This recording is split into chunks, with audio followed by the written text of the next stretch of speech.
Allò que potser caracteritza d'una manera més destacada el llenguatge i els textos especialitzats és la presència de termes. Els termes són paraules especialitzades, denominacions d'una determinada àrea del saber, que designen nocions o objectes concrets o abstractes d'una disciplina, d'una ciència, una tècnica o una activitat especialitzada.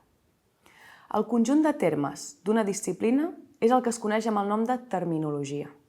I així podem parlar de terminologia informàtica, terminologia jurídica, terminologia econòmica, etc. Per exemple, àtom, bosó o entropia són termes de l'àmbit de la física. Metàfora, sirventès o al·literació són termes literaris. Hi ha molts tipus de termes. Poden ser substantius, accepció, ciclogènesi, polimorfisme, verbs, polaritzar o adjectius, pixelat, adenoidal, maxil·lar. Poden estar formats per una paraula o un conjunt de paraules, portafolis d'aprenentatge, fotoreacció diabiàtica. Poden tenir la forma d'abreviatures, sigles o símbols. Polio és l'abreviatura de poliomielitis epidèmica. ADN és la sigla de l'àcid desoxiribonucleic. L'omega grega és el símbol de l'OM. A causa dels avenços científics i el desenvolupament tecnològic, hi ha una necessitat constant de crear noves denominacions per referir-se a conceptes, tècniques, operacions o objectes també nous. És el que es coneix amb el nom de neologia. Un neologisme és qualsevol paraula nova pel que fa a la forma o el significat que s'incorpora a la llengua. Com dèiem, la neologia terminològica té un creixement constant davant les necessitats de denominació de noves nocions en àmbits especialitzats. Degut al paper de l'anglès com a llengua franca de la ciència i la tecnologia, és molt freqüent que les paraules noves es creïn també en aquesta llengua.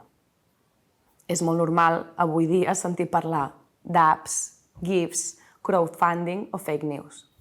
Els termes d'una llengua estrangera que passen al català es coneixen amb el nom de manlleus.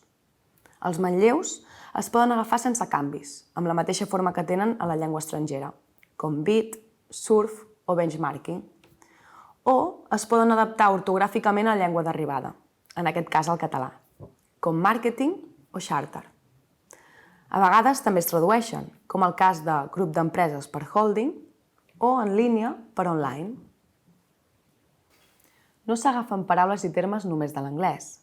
Hi ha disciplines que acostumen a recórrer a altres llengües. En música, és freqüent fer servir manlleus de l'italià, com adagio, allegro o andante.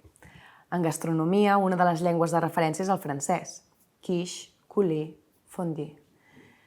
És normal trobar terminologia de l'alemany en textos filosòfics en català, ja que la influència de l'alemany en filosofia és molt important.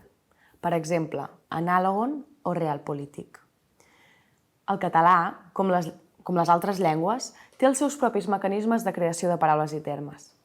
Per exemple, es poden crear mots nous per derivació, és a dir, afegint prefixos i sufixos a una arrel, com en el cas de pasteuritzar o neoimpressionisme, o per composició, que consisteix a crear un terme nou a partir de dos termes de forma i significats propis. És el cas, per exemple, de biocombustible o ecotaxa.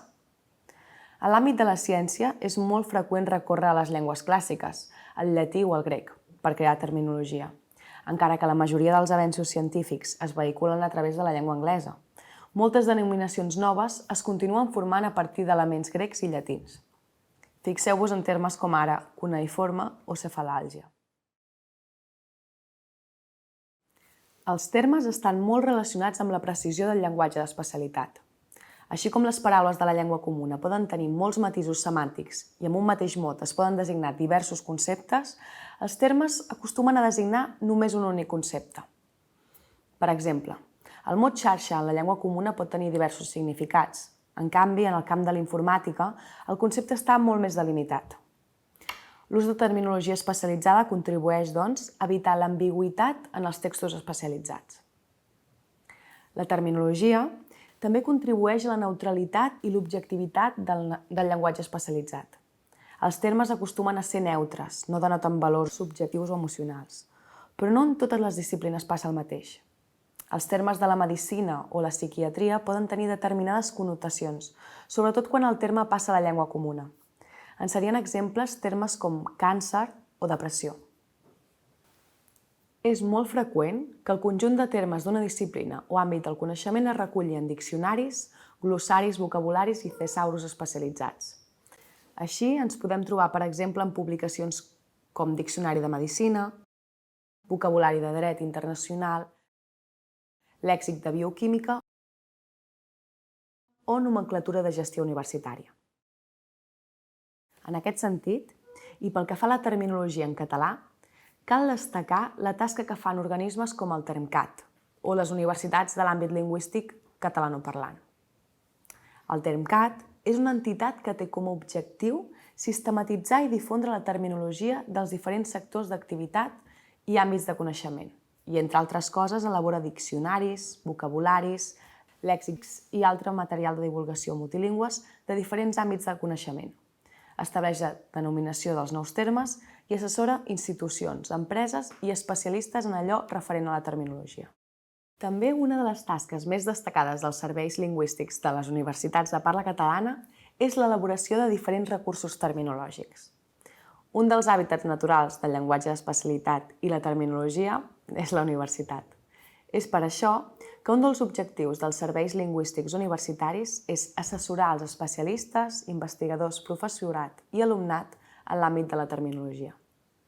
En el marc de la xarxa Vives d'Universitats, el grup de treball de terminologia i nomenclatura, format per lingüistes dels serveis lingüístics de les universitats de parla catalana, s'encarrega d'elaborar i difondre diferents recursos terminològics.